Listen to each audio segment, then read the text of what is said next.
ہمارے چینل پاک ٹائم کو لائک کریں، سبسکرائب کریں اور ساتھ ہی بیل آئیکن کو پریس کریں، آپ کو اپڈیٹس ملتی رہیں گی۔ بسم اللہ الرحمن الرحیم۔ السلام علیکم ناظرین، عدالت نے معروف ٹک ٹاکر کو 3 سال کی قید سنا دی۔ معروف ٹک ٹاکر کو فحاشی پھیلانا مہنگا پڑ گیا۔ جی ہاں ناظرین، دنیا بھر میں سماجی روابط کی ویب سائٹس اور ویڈیو شیئرنگ ایپس نئی نسل اور شہرت کے دلدارہ افراد کی من پسند مصروفیت بن چکی ہے، مگر کئی لوگوں پر اس کے استعمال کی زیادتی کے الزامات بھی عائد ہوتے رہتے ہیں۔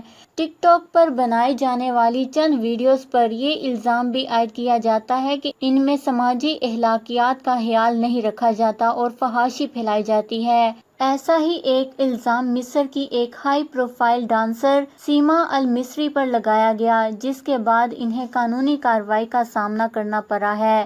تفصیلات کے مطابق مصر میں عدالت نے ایک ڈانسر کو ٹک ٹاک پر بنائی گئی ایک ویڈیو میں فحاشی پھیلانے کے جرم میں 3 سال قید اور 15,000 پاؤنڈ جرمانہ کی سزا سنائی گئی ہے۔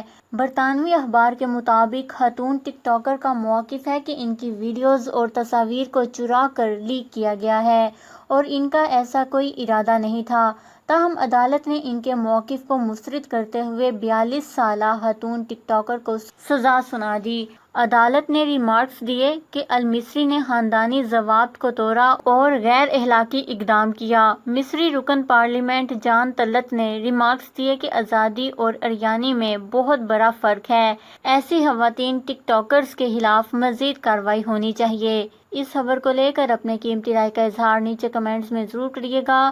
ہمارے چینل کو سبسکرائب کریں، آپ کو لیٹسٹ اپڈیٹس ملتی رہیں گی۔